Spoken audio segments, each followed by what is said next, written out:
Bom dia. Vou cumprimentar nossos professores sêniores, professora Ângela, professor Antônio Jorge. Bom dia, professor Baracá. Bom dia a todos. E extensivo a todos aqui presentes também e a todos que estão online também. Hoje, além do Dia do Médico, é também o Dia Mundial da Menopausa. E nós estamos no mês do Outubro Rosa. Então, nós trouxemos aqui para nos falar sobre Outubro Rosa, o papel do ginecologista. Nós já trouxemos o panorama epidemiológico do câncer de mama, do câncer de colo, mas eu acho que é importante esse tema, reprisar esse tema, que vai ser feito pelo nosso caro Carlos Rosa Ruiz, hoje vou chamá-lo de Rosa Ruiz, e vamos ter a participação também do professor Filassi, também do professor Luiz Carlos, que está aqui presente. E por que colocar esse tema hoje, Dia do Médico? Porque o ginecologista, no dia 30 de outubro, nós temos o Dia do Ginecologista e Obstetra. Essa é uma data oficial que foi criada quando eu era presidente da Febrasgo. Então, veja, é importante, porque o ginecologista é o clínico da mulher. O mastologista, ele, para ser mastologista, ele tem que fazer uma residência de 2 anos, que é reconhecida pelo MEC, e essa residência de 2 anos tem pré-requisito. Pré-requisito, título de especialista, residência em ginecologia e obstetrícia, e eu não concordo muito, não tem problema, está sendo gravado, mas essa é minha opinião, já manifestei quando fui presidente da Febrasgo, residência em cirurgia geral. Então, eu não concordo, porque a mastologia não é uma cirurgia de superfície só. A cirurgia é de superfície, que ela é externa, mas tem que ter a formação, conhecer a ginecologia, conhecer a neuroendocrinologia, toda a inter-relação que tem da endocrinologia, não é, professora Hayashida, com a glândula mamária. Tem que conhecer isso. Eu, numa ocasião, quando era presidente da Febrasgo, fiquei muito contente, porque o CFM a comissão mista fez uma revisão. E a mastologia passou a ser, naquela ocasião, isso foi no começo desse século, passou a ser uma área de atuação da ginecologia obstetrícia. Acho que o Filassi se lembra bem, o Ruiz muito. E quem foi contra, fez um movimento grande, foi o professor Pinotti. Eu cheguei a conversar com o professor Pinotti sobre isso. A sorte, aí ele organizou um grupo, foi para Brasília, defendendo. A sorte deles foi que já tinha um programa de residência aprovado e em funcionamento em mastologia. Então, quando tem um programa de residência, tem que ser de uma especialidade médica. Então, aí continuou a ser. Só que eu também continuo não concordando, na minha opinião, na minha impressão, teria que ser pré-requisito único residência em ginecologia. Essa é a minha opinião. Mas não é, professora Alana Maria? Mas é isso aí. Não tem, não. Mas muitos não concordam com isso. Nós já tivemos residente aqui, o Bruno, por exemplo, que era da cirurgia geral. Não é isso? E foi residente nosso aqui, foi um bom residente, muito bom residente. Tem outros residentes também que vieram da cirurgia geral. Só que aqui nós damos uma formação em ginecologia. Ele tem conhecimentos que vão ajudá-lo na... Mas já falei bastante, não é, professor Salomão? O professor Salomão foi secretário-geral da MB, sabe disso. O professor Nilson não está aqui, que ele está de férias, mas também viveu tudo isso. Então, vamos começar. Carlos Ruiz, por favor, a palavra é sua. Bom dia a todos. Meu Deus do céu, que pobreza, pessoal. Nossa. Bom dia a todos. Bom dia. Fundamental, né, queridos? Fundamental. Hoje eu vou conversar com vocês, primeiro, obviamente, agradecendo ao professor o convite. Eu vou conversar sobre uma grande reflexão que a gente vai fazer. Vamos fazer uma grande reflexão sobre câncer de mama e a questão do ginecologista nesse processo. Por que o ginecologista faz muita diferença nesse sentido?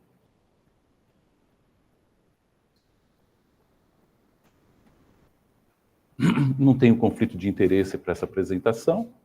A gente já sabe, são 73 mil novos casos de câncer de mama no Brasil, 17 mil mortes. 17 mil mortes. Por que se morre tanto? Diagnóstico tardio. Diagnóstico tardio. Eu vou disponibilizar essa apresentação depois. Pode ficar sossegado, Dani. O que a gente percebe? Estados Unidos, Austrália, França e Alemanha decrescendo a mortalidade por câncer de mama. No Brasil, continua crescendo. Quando a gente compara especificamente as várias regiões do Brasil, Norte, Nordeste, Centro-Oeste, Sul e Sudeste, a gente percebe que no Sudeste e no Sul, uma estabilidade, e nas demais regiões, um aumento da mortalidade por câncer de mama. E a gente vai entender por que tudo isso já já. Esse diapositivo eu uso muito. Pacientes, quem é privado tem mais vantagem. O último, câncer de mama avançado, quem é privado tem mais vantagem. Quando eu comparo SUS e privado em tumor inicial de mama, é igual. É igual. Então, se eu procuro a equidade, o que eu preciso fazer? Diagnóstico precoce. Num país pobre como o nosso, é diagnóstico precoce. Não tem outra solução para a gente poder estabelecer a equidade. Diagnóstico precoce, resolutividade. Não ficar, na verdade, embarrigando a paciente de um lado para outro. Fez mamografia, alterou, UBS, não, biópsia direto. Quando a gente fala de mortalidade também, né, a mortalidade é muito maior no SUS do que no privado. Nós temos várias leis, né? O problema delas é que papel aceita tudo, né? Papel aceita absolutamente tudo. Então, nós temos a lei da mamografia, nós temos a lei da reconstrução, a lei dos 30 dias, a lei dos 60 dias, nós temos a lei. A questão não é a lei. É como, na verdade, a gente aplica essa lei. Porque antes de formalizar uma lei, a gente precisa criar uma estrutura para que ela seja executada. Porque senão vira o que eu estou dizendo aqui para vocês. A lei existe, por que ela não é aplicada? E aqui uma primeira grande diferença, né?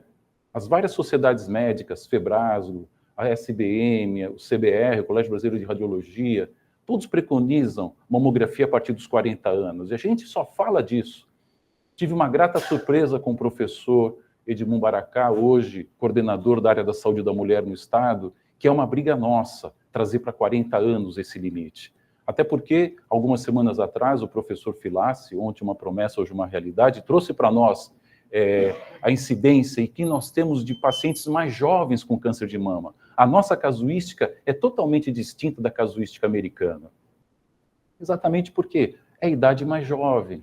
Então, não dá para a gente, como costumamos fazer, transferir, né, um modelo estrangeiro para o Brasil como um todo. Nós temos que conhecer a nossa população e adequar os melhores estudos. Olha aí, quando eu falo de mamografia, o ideal, 70%, como vacina, 70% da população precisa ser, obviamente, coberta. No Brasil, 25% em média a mamografia. Está sobrando mamografia. Aí o pessoal vem discutir se vale a pena fazer a partir dos 40, dos 50. Está sobrando. Isso aqui é para acima de 50 anos que eu estou mostrando para vocês, não é acima de 40. Então, acima de 50 está sobrando. Por que não começar a partir dos 40 e um nível de conscientização maior? Independe de governo, pessoal, não mudou absolutamente nada. Desde o governo Lula até o governo Bolsonaro. Nossa cobertura mamográfica não houve qualquer tipo de mudança nesse sentido. E o que a gente percebe? né? SUS, casos de câncer de mama mais avançado, né? Privado, menos avançado como um todo. E mais do que isso, quanto mais eu atraso o início do tratamento, pior é o prognóstico, né? Eu pioro enormemente. Então, assim, vocês veem lá na primeira curva, até 30 dias, menor que 30 dias, a sobrevida é uma. Quando eu chego na última curva, 121 a 180, a sobrevida é outra. Então, isso é importante. E quando eu, de novo, comparo, né, dias para o início do tratamento, começa mais rápido no privado do que no SUS. Então, vocês vão vendo. Somando tudo isso, eu acabo tendo um pior prognóstico da paciente SUS como um todo. Reconstrução mamária, né? Nós estamos num movimento em nível nacional para que o mastologista possa fazer reconstrução mamária. Por quê? Porque, olha os nossos números. São mais de 80, quase 90 mil mulheres que fazem mamografia, que fazem mastectomia no Brasil, apenas 17 mil são reconstruídas, né? E aí existe uma reserva de classe, uma reserva de mercado, que o professor Baracá e o professor Filassi têm ajudado a gente a desconstruir isso, pelo menos na nossa casa. Aqui na nossa casa é muito difícil, né? Por quê? Porque é muito chefe para pouco índio. Diferença ANS e Conitec. Conitec é SUS, né? A ANS é o privado. Então, o privado, o que nós não temos, né, em nível SUS? Nós não temos painel genético, nós não temos marcação tumoral pré-quimioterapia, nós não temos PET-CT oncológico, nós não temos medicina nuclear com radiofármaco para marcar a lesão pré e o linfonodo sentinela, nós não temos ressonância de mama, nós não temos biópsia percutânea. Bom, falar das drogas, né? Aqui aí é chover no molhado, né? Por quê? Por isso que acabam morrendo mais, porque o acesso a essas drogas é difícil, né? Já está aprovada pela ANS. Não é que eu estou trazendo aqui drogas novas que não têm aprovação. Essas drogas já estão na ANS. E através da sociedade nós fizemos agora um joint com o pessoal do Ministério Público em nível nacional. O Ministério Público Nacional está apoiando esse tipo específico de manifestação para tentar procurar a acessibilidade em nível nacional. Porque isso não acontece só nos estados mais ricos, mas também nos estados menos ricos em si. E é para eles que vocês vão ver daqui a pouquinho que a gente também tem que direcionar a nossa política pública. Isso que eu vou mostrar para vocês aqui são dados muito interessantes que foram, na verdade, mostrados no último TJCC. O que é o TJCC? Todos juntos contra o câncer. São todos os cânceres, mas câncer de mama, obviamente, que é o mais incidente na mulher, tem toda uma aura específica em si. Isso aqui, esse trabalho foi feito com o objetivo de se entender conhecimento dos cânceres que a mulher tinha, valorização específica do diagnóstico e adesão aos exames iniciais de mama como um todo. Quem foi, na verdade, investigado? Foram 1.007 mulheres. Cada uma ficou 17 minutos sobre um questionário, foi feito no final do ano passado e publicado agora, há 3 semanas atrás. Ou melhor, exposto no programa do TJCC há 3 semanas atrás. Quem eram essas mulheres? 1.007 mulheres distribuídas pelo Brasil, 56% negra, na verdade, 13% negra e 44% parda, branca, amarela e indígena, as várias classes sociais como um todo e as várias regiões do Brasil. A média etária dessa população, 43 anos. Público fundamental, 75% SUS, 75% SUS, plano ou seguro de saúde, 20%. Atendimento particular, 18%. Ou seja, a maior parte da nossa população é paciente SUS, pessoal. Então não tem jeito. Sabe, é o SUS que a gente trabalha, é o SUS que a gente precisa melhorar e investir. Bom, conhecimento sobre câncer de mama. Grau de informação sobre câncer de mama, 69% dessas pacientes eram bem informadas a respeito de câncer de mama. E olha que interessante, como é que elas conseguiam essa informação? Das 61% que eram bem informadas, 26% através da internet e 25% através do médico. O médico ainda é uma ferramenta muito importante na disseminação de conhecimento. O médico é um agente fundamental na propagação da educação como um todo, em todos os níveis em si. Vocês vejam lá que eu salientei, Outubro Rosa, apenas 3%, né? E a gente fala tanto do Outubro Rosa, é que, na verdade, não podia ser só em outubro, tinha que ser o ano rosa, todos os anos rosa, né? Porque as coisas acabam se concentrando muito mais em outubro como um todo. Fonte de informação sobre o câncer de mama na internet. Quem procura a internet, o maior buscador é o Google. Então, as pessoas vão no Google. Vocês veem aqui site do governo, Drauzio Varela, secretarias, etc, etc, etc. Até o Drauzio está presente, né? É muito legal. E aí, as afirmações sobre o câncer de mama. Então, olha só, essa pesquisa foi estimulada, concordo totalmente ou concordo em parte? Olha o resultado. O autoexame é fundamental na prevenção de câncer de mama. 98%. 98% acha que o autoexame vai resolver. Percebem a distorção? 98% acha que o autoexame vai resolver. Em mulher jovem, o ultrassom é indicado para o diagnóstico do câncer de mama. Sabe, ultrassom para câncer de mama em mulher jovem, pessoal, é outra jabuticaba. Quantas jabuticabas a gente tem nesse país? Mas isso é culpa do paciente? Não! Somos nós que não orientamos adequadamente. Somos nós que não passamos a informação adequada. Eu quis trazer essa pesquisa para a gente entender o que a gente precisa, na verdade, planejar e entender, frente ao que a gente mede, o direcionamento para o que precisa ser realizado. Conhecimento do tratamento de câncer. A quimioterapia é o primeiro conhecimento delas, né? Porque, claro, todo mundo fala mal da quimio, né? Olha só, depois vem radioterapia e depois mastectomia. Não é nem cirurgia conservadora. Olha ainda como existe impregnado dentro do nosso imaginário a questão da radicalidade, a questão da agressão, a questão da morte, a questão do sofrimento como um todo. E aí, quando a gente pergunta conhecimento espontâneo dos tipos de câncer, ou seja, triplo negativo, receptor hormonal positivo, HER2, apenas 11% sabem alguma coisa. Quer dizer, os subtipos de câncer de mama é desconhecido da população, né? E olha só, conhecimento estimulado, quando você pergunta câncer de mama metastático, a maior parte, ou melhor, 1/3 conhece. Aí quando você fala de PDL1, imagina, 10%, mutação BRCA, 9%, câncer de mama triplo negativo, 7%. Ou seja, temos muito para investir na informação, no conhecimento. Conhecimento sobre câncer metastático, a grande maioria tem. Por quê? Porque é o grande medo, né, do que se estabelece especificamente. Do triplo negativo, mesmo quem conhece, poucos fazem comentários pertinentes ao triplo negativo como um todo. E aqui uma satisfação para mim, né? Conhecimento da campanha Outubro Rosa, 98%. Eu trabalho há pelo menos 20 anos no Outubro Rosa. Há pelo menos 20 anos no Outubro Rosa. A questão não é o conhecimento do Outubro Rosa, porque vocês veem que o paciente conhece o Outubro Rosa. Olha só lá, 99% a campanha é muito importante para conscientizar a mulher sobre o perigo do câncer de mama. 70%. A campanha Outubro Rosa motivou você a procurar um médico ginecologista. Fez o autoexame, 66%. Decidiu a mamografia, 48%. Por isso que isso não pode ficar só em outubro. Isso não pode ficar só em outubro. Isso tem que ser disseminado para o ano todo, porque acaba outubro, parece que o câncer de mama desaparece. Bom, prevenção. Qual é o conhecimento da população? Olha lá.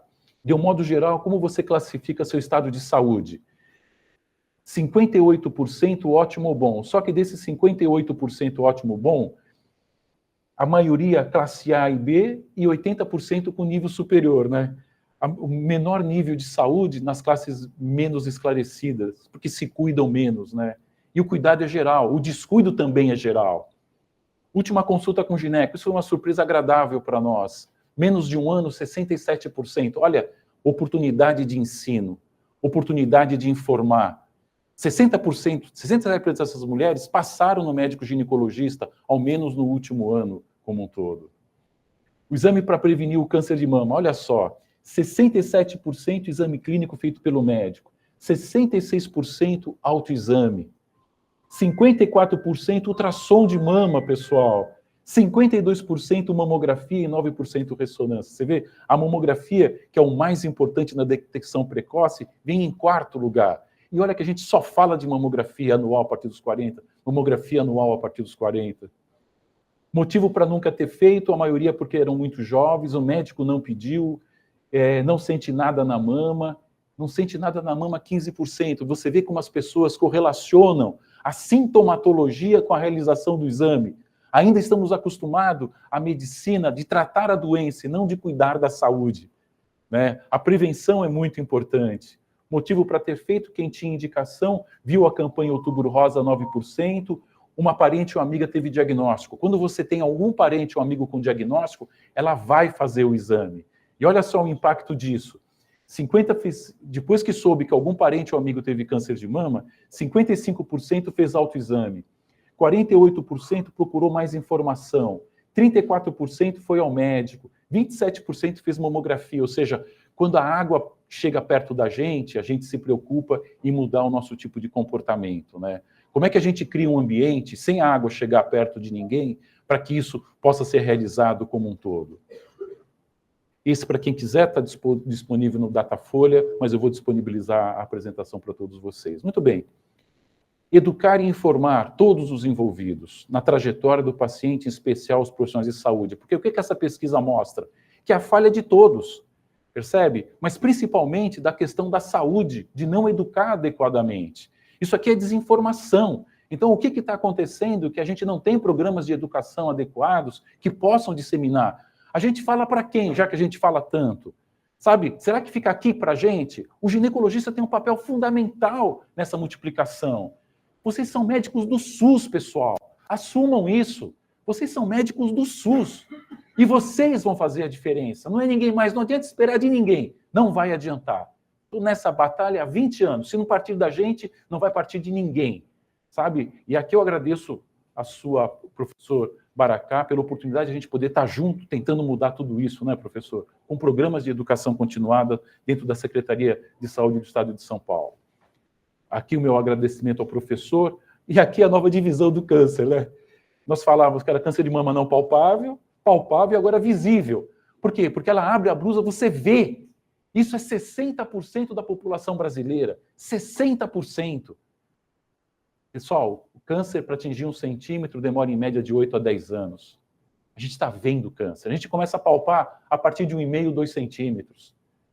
A gente está vendo câncer. Putz, está tudo errado, pessoal. Está tudo errado.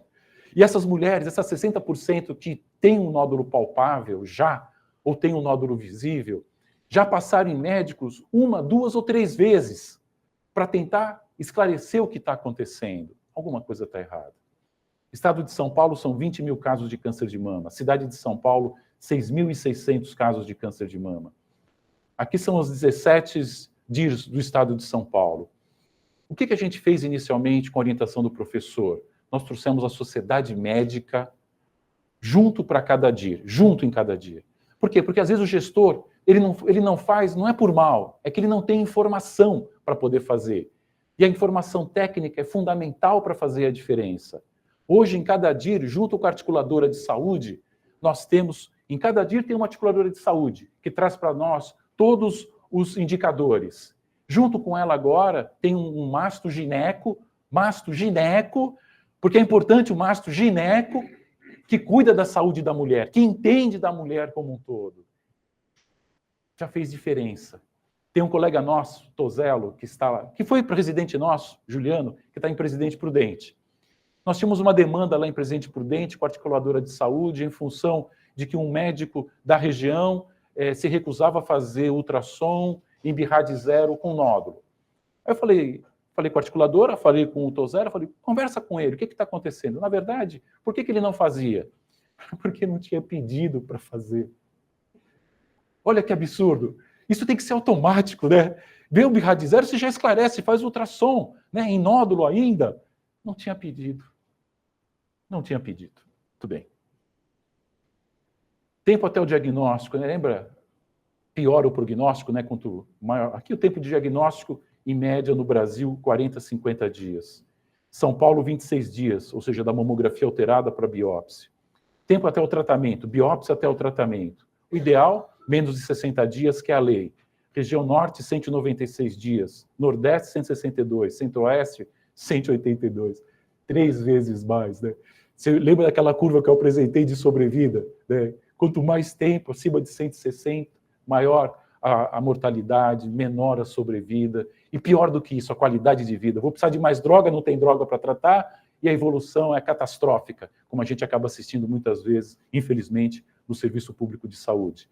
Apenas 35% dos casos, na média nacional, 124 dias. 124 dias, né? Então, assim, o que acaba acontecendo? Em São Paulo, tratamento no estado, 164 dias, ainda é muito grande. É isso que a gente está querendo mudar com as questões de alta resolutividade, com a proximidade do médico, especificamente das várias sociedades. O diagnóstico, vamos ampliar essa rede, né, de biópsia. E uma coisa interessante, já existe isso em São Paulo.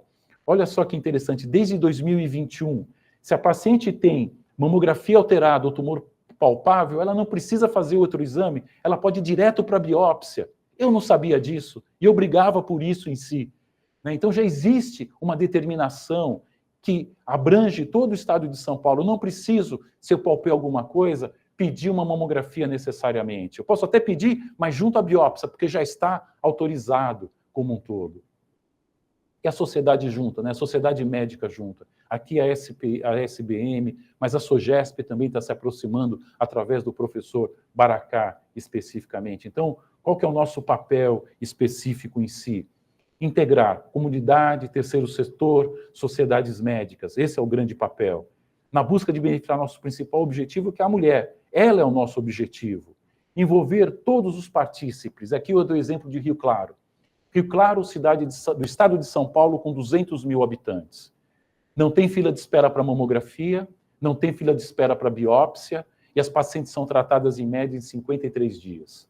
200 mil habitantes. Por que lá funciona? Lá funciona por quê? Porque tem um mastro que chama-se Daniel Butros, que está junto à Secretaria da Saúde, está junto ao terceiro setor, está junto à Santa Casa e tem orgulho de trabalhar pelo SUS. Ele não recebe nada mais, mas ele tem orgulho de trabalhar pelo SUS, porque é o paciente que ele tem lá.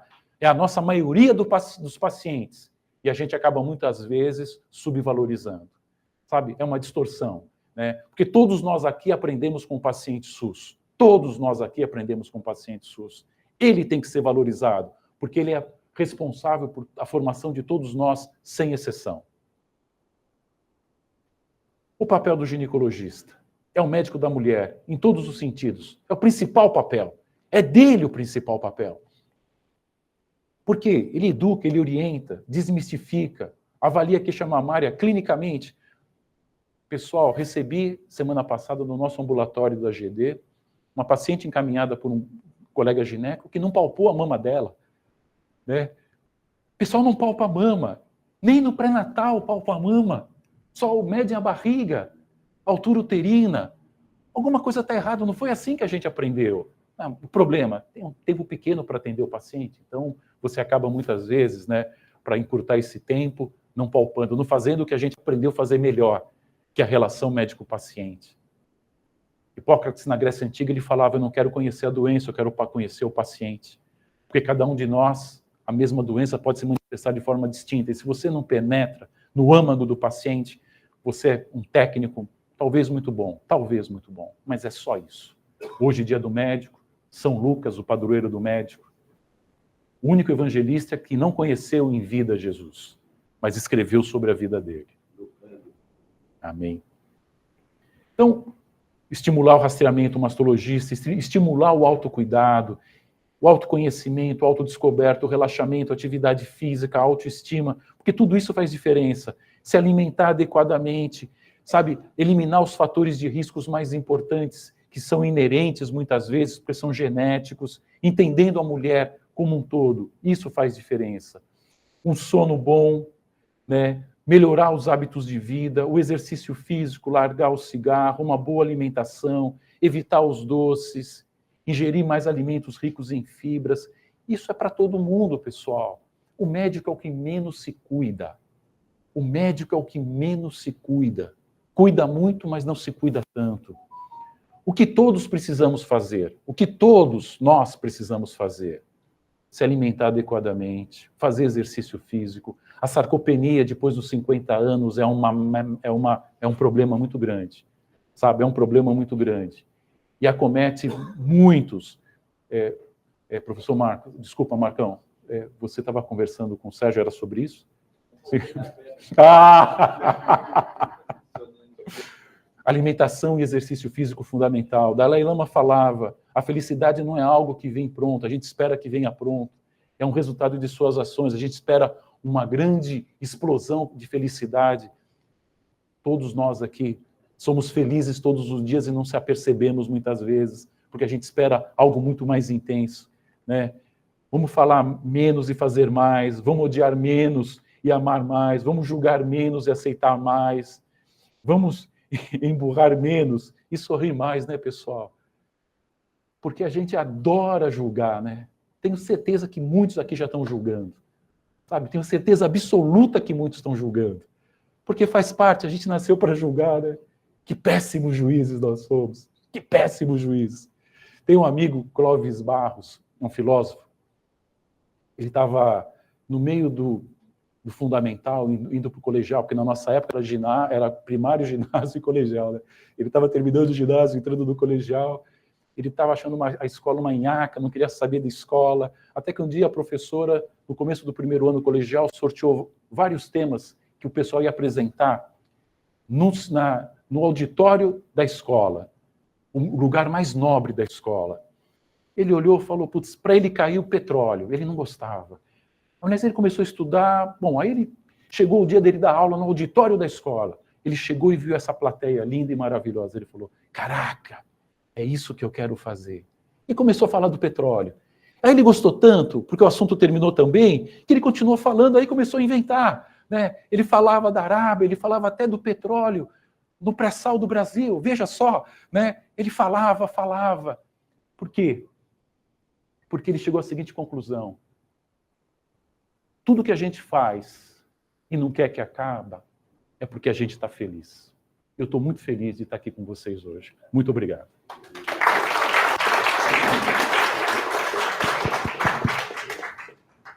Parabéns, Luiz. Obrigado. Excelente apresentação. E acho que transmitiu realmente. Se der para acender a luz, por favor. Já está, a Arielle está lá. Tá bom.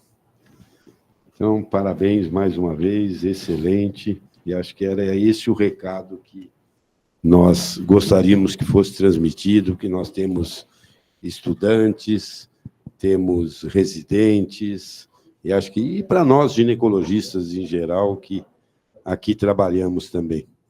Então, parabéns. Eu vou pedir para o professor Filassi fazer comentários, e aí, em seguida, eu abro a palavra.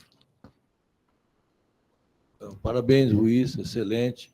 Além de didaticamente, você fez uma coisa filosófica aí que ficou bonito. Parabéns. No teu tempo não tinha pré-sal no Brasil, só para lembrar, teu amigo falou mentira lá. Então, visionário.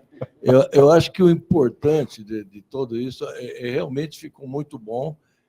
O professor falou para mim, seria até legal que isso fosse mostrado para mais pessoas, para mais. Eu acho que até para a população leiga. Sim. Porque essa história de a gente ficar. O Ministério da Saúde copia as coisas lá de fora. E a população nossa é completamente diferente da dele.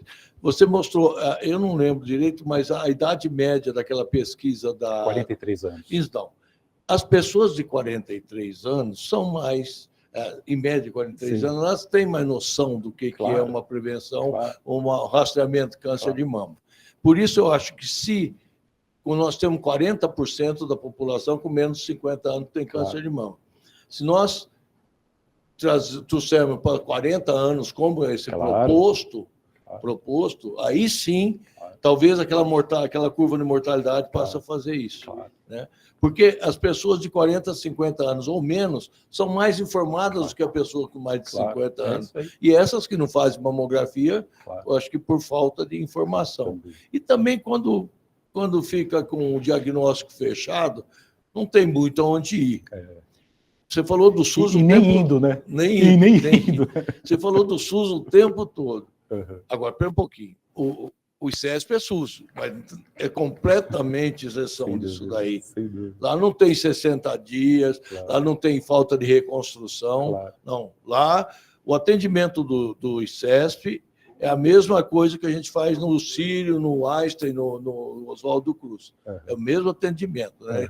Graças a Deus, a gente tem essa condição dada aqui pelo Hospital das Clínicas e pelo setor. Então, isso que está falando é um retrato do Brasil. Eu acho que aqui também, aquele atraso de 100 e poucos dias em São Paulo, porque também aqui tem mais câncer de mama, né? Nós temos mais. E nós atendemos 1.000 casos por ano, ou seja, se fosse do estado de São Paulo, nós vamos atender cerca de 5% dos casos de câncer de mama do estado de São Paulo, entendeu? E é atendido nesse padrão, né? Então, é isso que eu queria comentar e lembrar que a nossa população é mais jovem. Uma outra coisa, o ginecologista é o principal, não tenha dúvida nenhuma. Está falando, professor, o grande argumento, assim, atrás da mama tem uma mulher, né? É bom que o indivíduo saiba o que está fazendo, né? E palpar a mama e tiver dúvida em alguma coisa que achou, que ginecologista do Brasil não tem um ultrassom no consultório? Ele ganha mais no ultrassom do que na consulta, então todos têm.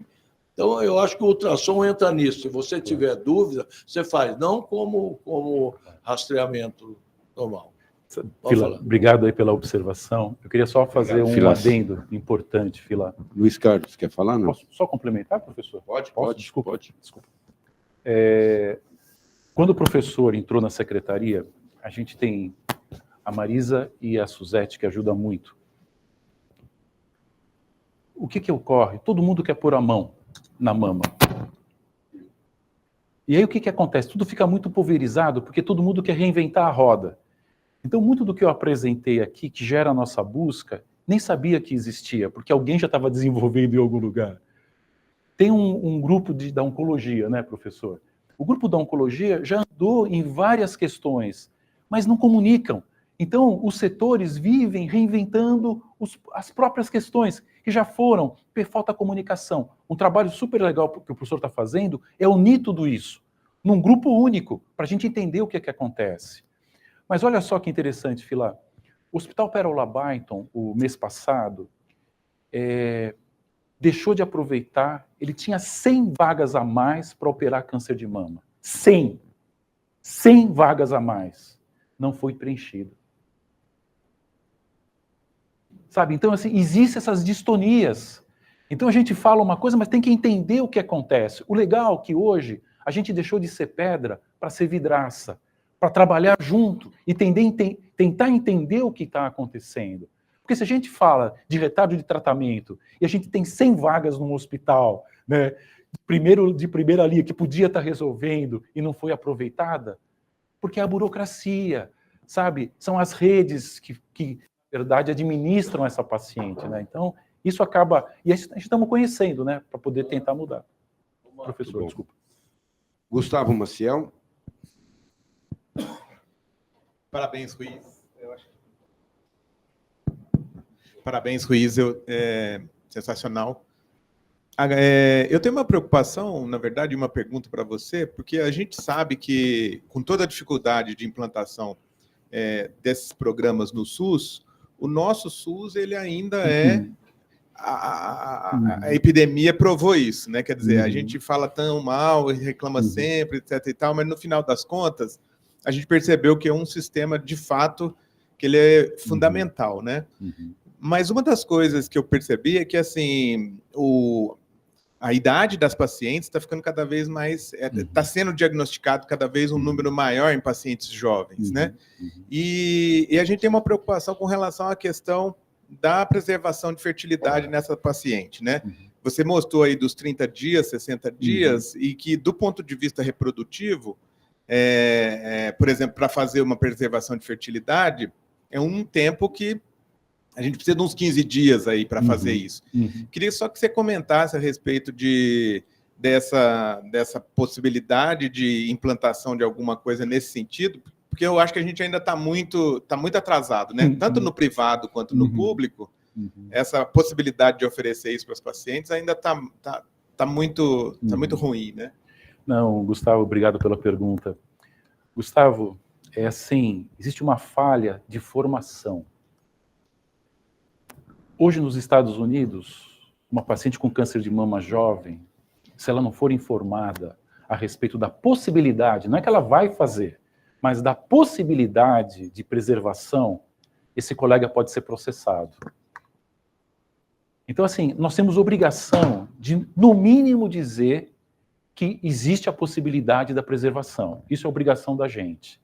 Para isso, o médico tem que estar adequadamente educado.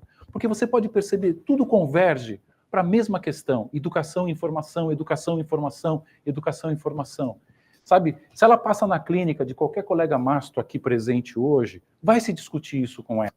Mas a questão não é essa só, percebe? A questão é, nós somos uma minoria da minoria. Sabe, nós somos absolutamente nada dentro do escopo da representatividade em nível nacional. Então isso tem que ser falado mais. A quimioterapia é gonadotóxica, então antes de começar a quimio ela tem que saber disso. Sabe, a preservação da fertilidade, aí vem aquela questão, né, porque muitos colegas também ficam naquela dor, a paciente não tem parceiro. Não importa, não tem parceiro óvulo, tem parceiro embrião, sabe? Pode-se pensar e deve-se pensar nisso. Hoje faz parte específica de tudo que a gente faz. O professor Carlos da Silva Lacaz, já falecido, ele falava, tudo que eu falo antes da cirurgia é explicação, o que eu falo depois é desculpa. Serve para isso também, sabe? Eu tenho que explicar mais para me desculpar menos, porque depois que eu ferrei, ou melhor, depois que eu comprometi o ovário dela, a gônada dela, Inês é morta, percebe? Ela tinha que estar sabendo pelo menos. Então, assim, temos que brigar para isso, né? Para que os serviços públicos tenham isso. Como você falou, nem no privado muitas vezes, né? Mas é uma obrigação. Muitas ações já foram desenvolvidas nesse sentido. Aqui no hospital, no Pérola com Pinote muitas vezes. Então, assim, a gente vê que existe em Campinas, né, com o pessoal de Campinas também, na Escola Paulista, mas você vê que são situações que acabam... É isso aí. Ruiz, o professor Jesus, hoje, à distância, pergunta qual o papel da obesidade no aumento do câncer de mama no Brasil. Esse tema é para uma palestra. Sim, eu vou pedir, então, que o senhor, muito modestamente, em 1 minuto, responda a essa questão, por favor. É muito simples. A obesidade aumenta em 30% a incidência de câncer de mama, aumenta em 30% a recorrência do câncer de mama para quem já teve câncer de mama. 30%, pessoal. Não tem nenhum remédio melhor do que você perder peso depois da menopausa, fundamentalmente. E todos sabem por quê. A conversão periférica, a aromatização, né, do androgênio em estrogênio, né, o câncer de mama advém do estrogênio como um todo, ou seja, a necessidade de perder peso, exercício, alimentação, tomar líquido e ser feliz, pessoal, é básico para todo mundo.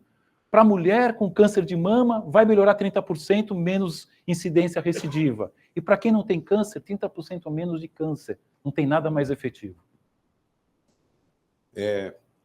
O professora Ceci, em seguida o André Malavasi. Não sei se eu vou fazer um comentário impertinente. Está passando pelo Repeteco, vale a pena ver de novo da Globo, a novela, em que tem um caso de câncer de mama, tudo errado. Que a mulher diagnostica do jeito que é comum acontecer. Ela palpa o nódulo, aí vai ao médico, pereré, pereré, pereré. Eu não sei se não é, posso dizer assim, obrigação nossa. Nós estamos na Universidade de São Paulo, nós estamos na Febrasgo, nós estamos na Sociedade de Mastologia, nós temos um papel preponderante na classe médica e acho que a gente tem obrigação em relação ao esclarecimento do público. Não sei se a gente não tinha que, não digo mudar a novela, é impossível, já está pronta, mas se a gente não tinha que fazer notas de esclarecimento em função de estar sendo projetado numa novela para esclarecimento do público, que seria uma função importante nossa. Sem dúvida. Ceci, coberta de razão, eu assino embaixo. O papel do médico como educador é fundamental. É fundamental. São Lucas, ele era médico, e por isso que é o dia do médico. Ele aprendeu a medicina no Egito. Kepta era o preceptor dele. E ele aprendia com o conhecimento clínico. Não tinha exame à disposição. Ele palpava, ele examinava, ele entendia o que estava acontecendo. É um exemplo.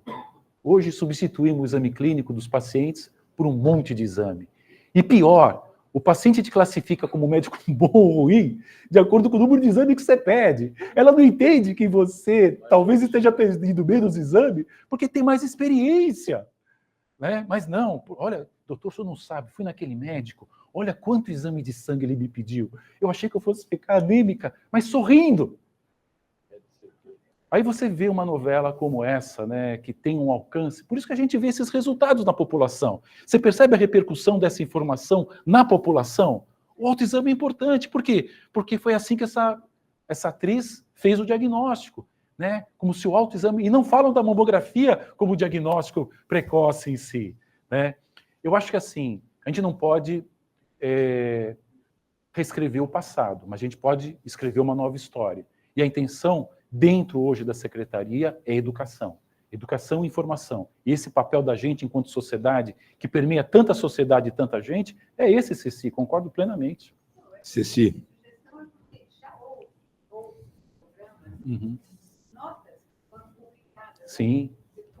Sim. Boa. Pode. Pode Claro. tentar. As entidades já fizeram isso, eu já presenciei isso em algumas ocasiões, tanto a FEBRASGO como a Associação Médica Brasileira. Mas veja, você falou da importância da nossa universidade, eu concordo com você. Mas se você for ver a Rede Globo, quando precisa de algum médico, não chama, na maioria das vezes, não chama ninguém da universidade. TV Bandeirantes, eu vejo alguns programas deles, são médicos do Rio, nada contra os médicos do Rio, mas são muitos médicos de outros estados, e a grande maioria na Bandeirantes é do Rio de Janeiro. Falando, não tenho nada contra os médicos do Rio de Janeiro. Mas esse é um assunto difícil e eles não dão muita importância para nós. Essa é a minha experiência. André, depois José Maria. E aí Professor, nós vamos encerrar as inscrições. Professor Ruiz, parabéns. Brilhante sua apresentação. Obrigado. Brilhante. Eu só queria fazer um comentário rápido. O senhor citou o Pérola Byton, né? Na verdade, o senhor já fez parte Posso só do Pérola fazer Byton? um reparo?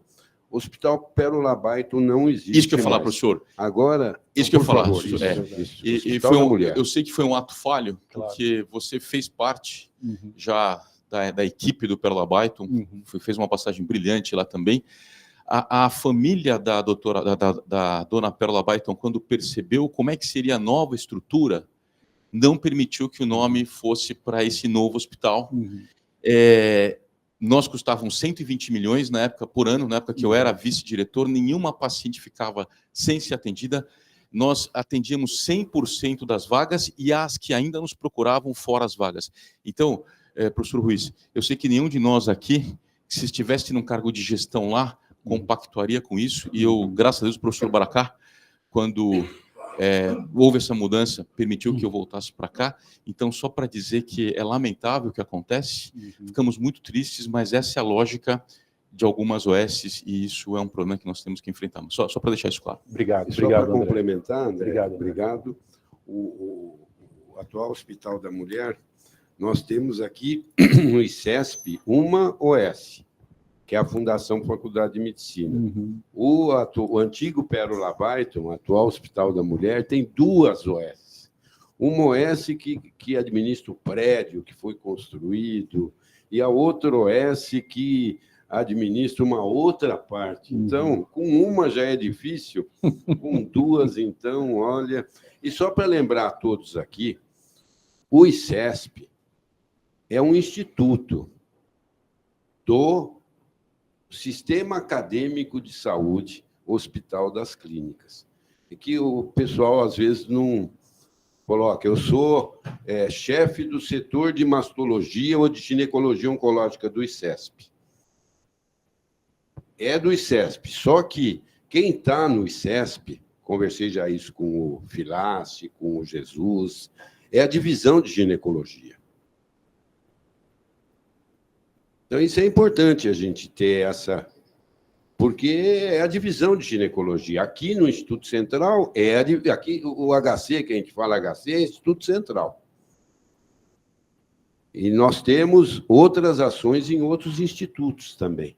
Então, é importante ter esse conhecimento também, como esse que você colocou do atual Hospital da Mulher.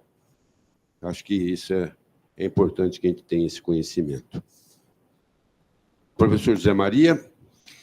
Luiz, parabéns, excelente aula. Realmente você mostrou um perfil das pacientes que nós temos hoje no sistema de saúde que é precário, né?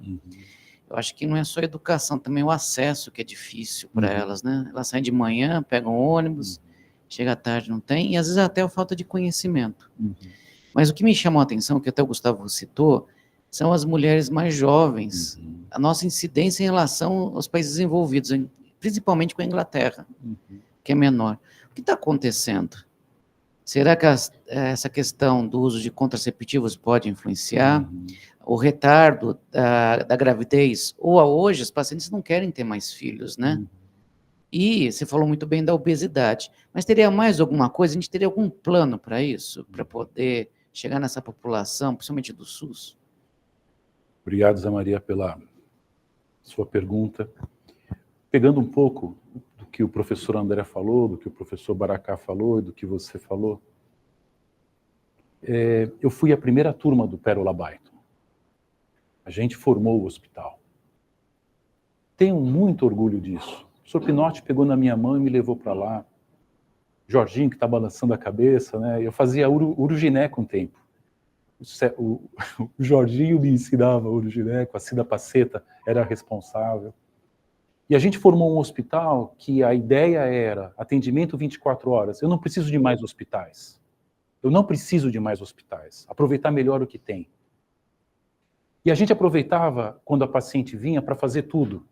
Porque, ao encontro do que você está falando, Zé Maria, às vezes ela não tem dinheiro para voltar para o hospital. Então ela passava no clínico, fazia a mamografia, fazia os exames que precisava, né? Eu lembro que a gente fazia parte de um grupo de discussão com os pacientes de quimio neoadjuvante em câncer de mama, porque lá o mastologista prescrevia a medicação para neoadjuvância, eu prescrevia. Nesse grupo, uma vez, veio uma senhora com câncer de mama, e como a paciente fazia tudo quando ia lá, o que acontece? O filho dela usava drogas, ela sofreu violência do filho e foi procurar o hospital. Ela foi procurar o serviço de violência. No serviço de violência, pediram tudo para ela. Fez a mamografia, tinha um câncer de mama. E ela estava nesse grupo explicando como é que ela chegou, né? Como é importante a prevenção, como é importante essa orientação e você dá a oportunidade em si. Ao encontro da sua pergunta, hoje eu vou dar um exemplo da minha família, minha avó. Minha avó veio em 1905 da Espanha, de Granada, na Espanha. Conheceu meu avô, ela tinha 14 para 15 anos, conheceu meu avô no navio. Chegou no Brasil, casou. Dos 15 aos 45, ela teve 15 gestações e amamentou cada filho 1 ano. Vai ter câncer de mama? Veja bem, não estou estimulando que todos engravidem. Calma, calma, não é isso que eu estou falando. Mas é diferente hoje. A gravidez e a amamentação que protege é aquela que ocorre durante o desenvolvimento mamário. A mama começa a desenvolver a telarca 8, 9 anos e acaba de se desenvolver com 20, 25 anos. A gravidez que protege é essa gravidez e a amamentação. Se não for nesse período, não vai proteger, ou protege muito menos. Os hábitos de vida mudaram, os hábitos alimentares mudaram, o autocuidado mudou, sabe? Mas eu acho que nós estamos agora num turn point importante, que é estimular o autocuidado, o exercício físico, a alimentação, sabe? Combater o que a gente sabe, a obesidade, já vai fazer muita diferença também. Mas, infelizmente, a gente vai se deparar cada vez mais com mulheres mais jovens, que é o que a gente está vendo no nosso dia a dia hoje.